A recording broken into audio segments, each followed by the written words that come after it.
Study IQ IAS. Smart aspirants #1 choice. नमस्कार साथियों, बहुत बहुत स्वागत है आपका हमारे आज के इस बेहद जरूरी और विशेष विश्लेषण में। साथियों जरा सोचिए, एक वक्त था जब देश में ड्रग्स की बात होती थी तो हमारे दिमाग में क्या आता था? अंधेरी गलियां, कुछ अंधेरी सुनसान कोठरियां या फिर कोई इंटरनेशनल पोर्ट जहां कस्टम अधिकारी कंटेनर खोल रहे हों। लेकिन आज ड्रग्स बेचने के लिए किसी डॉन को अपनी जान जोखिम में डालकर बॉर्डर पार करने की जरूरत ही नहीं है। उसे बस एक चीज चाहिए, आपका स्मार्टफोन और उसमें इंस्टॉल्ड एक ऐप, द एब्सोल्यूट ऑडेसिटी। जिस ऐप को दुनिया प्राइवेसी और सिक्योर कम्युनिकेशन का मसीहा मानती है, उसी इनक्रिप्टेड स्पेस को आज देश के युवाओं की रगों में जहर घोलने के लिए सुरक्षित कैटलॉग बना दिया गया है। मित्रों, बात को समझने की कोशिश कीजिए। मामला केवल यह नहीं है कि कोई लड़का अपने मोबाइल पर क्या देख रहा है। मामला यह है कि भारत की सबसे बड़ी anti narcotics agency NCB, narcotics control bureau ने अपनी ताजा तरीन 2025 की एनुअल रिपोर्ट में सीधे तौर पर एक अलार्म बजा दिया है। और इस रिपोर्ट को खुद देश के गृह मंत्री अमित शाह जी ने रिलीज किया है। रिपोर्ट कोई हवाई दावा नहीं है दोस्तों, यह साफ कहती है कि जिस डार्कनेट को पकड़ने के लिए एजेंसियां दिन रात एक करती थी, अब उस डार्कनेट की जरूरत ही नहीं बची है। डार्कनेट का धंधा अब ओपन मार्केट की तरह टेलीग्राम के पब्लिक चैनल्स पर किया जा रहा है। लेकिन रुकिए, यहां हमें एक जिम्मेदार नागरिक और विश्लेषक की तरह एक लाइन खींचनी होगी। हमारा उद्देश्य किसी ऐप को बदनाम करना नहीं है। टेलीग्राम खुद में कोई क्रिमिनल नहीं है। यह करोड़ों छात्रों, शिक्षकों और प्रोफेशनल्स के काम आने वाला एक बेहतरीन टूल है। लेकिन दिक्कत कहां है? दिक्कत है इसके फीचर्स के उस क्रिमिनल मिसयूज में जिसने जांच एजेंसियों के हाथ बांध रखे हैं। और कहानी सिर्फ मोबाइल स्क्रीन पर खत्म नहीं होती है दोस्तों। यहां जब हम डिजिटल सिंडिकेट का सिरा पकड़ा जाता है तो इसका एक तार यहां से 2000 किलोमीटर दूर म्यांमार के उन घने जंगलों से जुड़ता है जहां इस वक्त भयंकर सिविल वॉर चल रहा है, जहां विद्रोही सेनाएं, बंदूकों का राज है और अरबों डॉलर्स की ब्लैक इकोनॉमी है। तो दोस्तों आज इस पर हम डिटेल में चर्चा करेंगे, लेकिन शुरू करने से पहले मैं आपको एक छोटा सा अनाउंसमेंट दे देता हूं। जो बच्चे यूपीएससी की तैयारी करना चाहते हैं वो हमारे नए बैचेस से जुड़ सकते हैं। अगर उनका लक्ष्य 2027, 2028 या 2029 है तो वो हमारे बैचेस से जुड़ सकते हैं। 27 जून से ये बैचेस शुरू हो रहे हैं और सबसे खास बात, ये सारे बैचेस हमारे स्मार्ट मॉडल पर आधारित हैं। यानी कि आपको स्ट्रक्चर्ड क्लासेस मिलेंगी, मेंटरशिप मिलेगी, असेसमेंट, रिवीजन और टेस्ट की फैसिलिटी मिलेगी। कोर्स की डिटेल्स आप डिस्क्रिप्शन बॉक्स में दिए गए लिंक पर जाकर या हमारे ऐप या वेबसाइट पर जाकर देख सकते हैं। और साथ ही साथ यदि आप कोर्स परचेज कर रहे हो तो पीके लाइव कोड ध्यान रखिएगा, यह कोड आपको लगाने पर मैक्सिमम डिस्काउंट स्टडी आईक्यू के बैचेस पर दिलाएगा। तो दोस्तों वापस आते हैं टॉपिक पर। अब पहला सवाल जो आपके दिमाग में इस पूरे बैकग्राउंड के साथ आ रहा होगा कि सर एनसीबी ने ऐसा क्या देख लिया कि इतना बड़ा बयान देना पड़ा। तो मित्रों डेटा देखिए, देश में रिकॉर्ड 1.48 लाख से ज्यादा एनडीपीएस के केस दर्ज हुए हैं और 1200 टन से अधिक ड्रग्स जब्त की गई हैं। लेकिन जो डराने वाली बात है वह मात्रा नहीं है, क्वांटिटी नहीं है, तरीका है दोस्तों। और पारंपरिक रूप से हमने क्या देखा था? पारंपरिक रूप से हमने देखा था कि एक पेडलर्स होता था जो छिप कर माल लाता था, पकड़े जाने का रिस्क 100% होता था। डिजिटल मॉडल ने इस पूरे गेम को ही कस्टमर फ्रेंडली बना दिया है। नो फिजिकल कांटेक्ट होता है, बेचने वाला कौन है खरीदने वाले को पता नहीं होता है, मेन स्ट्रीम डिलीवरी होती है। ड्रग्स किसी गुप्त रास्ते से नहीं बल्कि आपके घर आने वाले नॉर्मल कुरियर नेटवर्क के जरिए पार्सल की जाती है। और पेमेंट क्रिप्टो में होता है, यानी कि पैसे का लेन देन कैश में नहीं बल्कि क्रिप्टो करेंसी में हो रहा है, जिसे ट्रेस करना लोहे के चने चबाने जैसा है दोस्तों।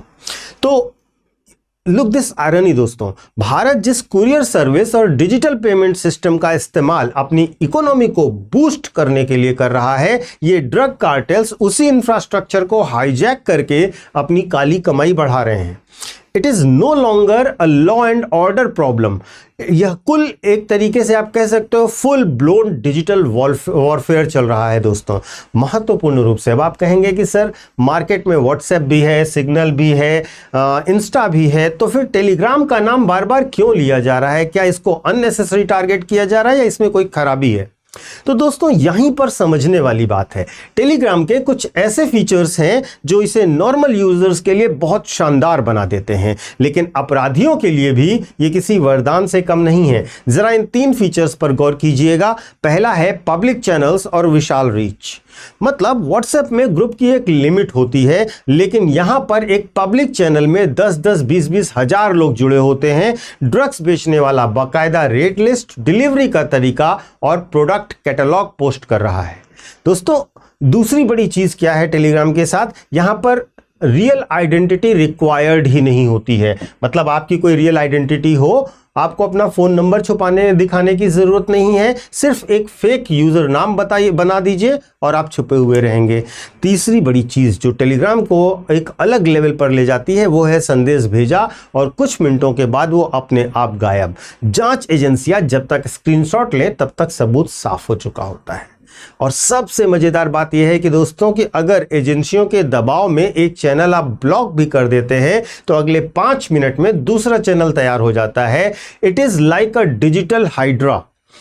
आप एक सिर काटेंगे 3 नए सिर उगाएंगे। जब भारत सरकार ने हाल ही में कुछ सुरक्षा कारणों से इस पर पाबंदी लगाने की कोशिश की तो इसके पीछे यही सब वजहें थीं।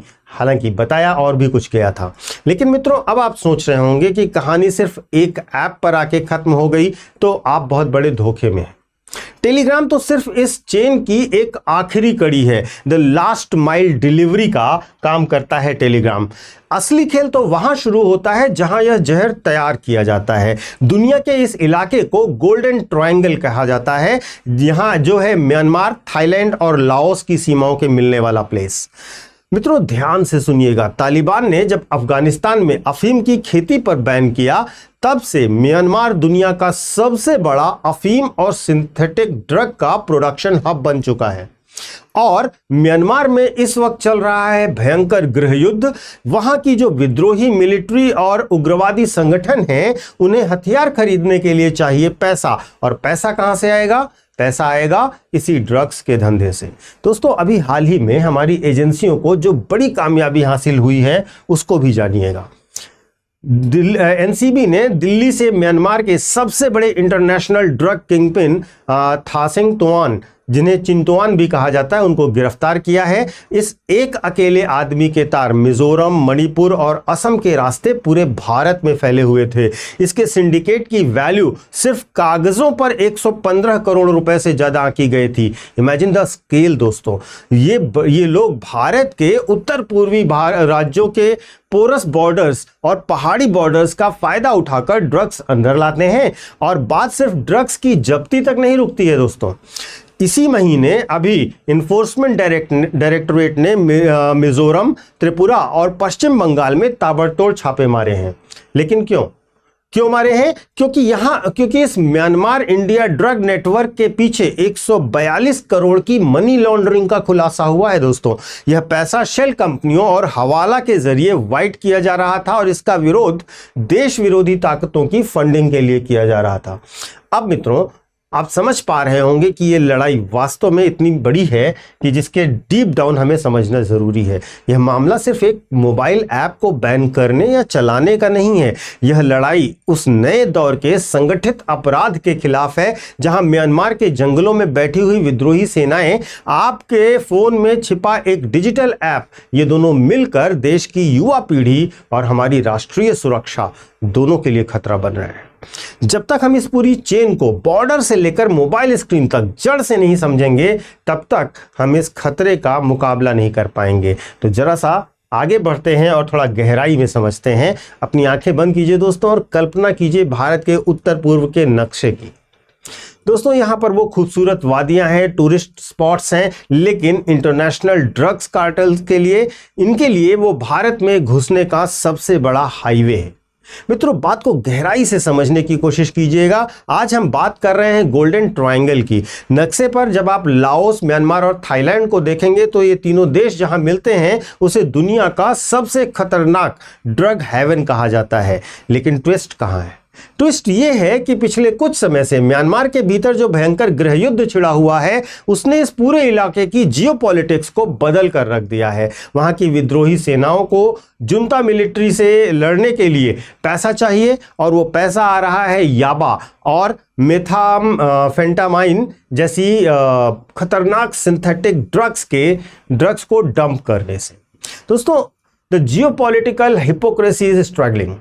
म्यांमार के विद्रोही गुट और तथाकथित आजादी की जंग की फंडिंग भारत के बच्चों को नशे की लत में ढकेल कर की जा रही है। And how today is it? Through a border जो कागज पर तो इंटरनेशनल है पर हकीकत में किसी छलनी से कम नहीं है। दोस्तों, अब सवाल उठता है कि भारत की सीमाएं तो इतनी मजबूत है, फिर यह माल अंदर कैसे आता है? इसका भी जवाब देते हैं। दोस्तों, एक शब्द नोट कीजिएगा, FMR यानी कि फ्री मूवमेंट रिजीम, और जगह का नाम याद रखिएगा दोस्तों, मिजोरम का चंफाई जिला और जोखावथर सेक्टर। बात को समझने की इस तरीके से कोशिश कीजिएगा कि भारत और म्यांमार के बीच लगभग 1683 किलोमीटर का बॉर्डर है, 1643 किलोमीटर का बॉर्डर है। और ये बॉर्डर वैसा नहीं है जैसा हमारा पाकिस्तान के साथ है जहां पर हम कटीले तार लगाए हुए हैं, फ्लड लाइट्स लगाए हुए हैं। नहीं, ये जो बॉर्डर है ये पहाड़ी बॉर्डर है, घने जंगलों से घिरा हुआ है। और सबसे बड़ी बात यह है कि यह काफ़ी हद तक पोरस है, यानी कि खुला हुआ है। यहाँ की भौगोलिक हकीकत यह है कि एक घर भारत में है तो उसका आंगन म्यांमार में जाकर खुलता है। इसी ऐतिहासिक और सांस्कृतिक जुड़ाव के लिए सरकार ने FMR दिया था। लेकिन सीमा के दोनों तरफ रहने वाले लोग बिना वीजा के 16 किलोमीटर अंदर तक आ जा सकते हैं इसके कारण। But guess who hijacked this privilege? Drug mafia. Champhai और जोखावथर सेक्टर आज इस सिंडिकेट के जरिए एक लॉजिस्टिक्स हब बन गए हैं। साथियों, म्यांमार का जो ड्रग किंगपिन पकड़ा गया था, जिसके बारे में मैंने अभी आपको बताया, नाम था उसका चिंतुआन, जिसका जिक्र अभी हमने किया भी था, उसका पूरा मॉडस ऑपरेंडी समझिएगा। म्यांमार के लैब से जब ड्रग्स तैयार होती है तो उन्हें छोटे छोटे पैकेट्स में लोकल आदिवासियों या कुरियर के जरिए जोखावथर बॉर्डर पार कराया जाता है, कभी सब्जी की टोकरी में, कभी गाड़ियों के गुप्त केबिन्स में और कभी महिलाओं के पर्स में।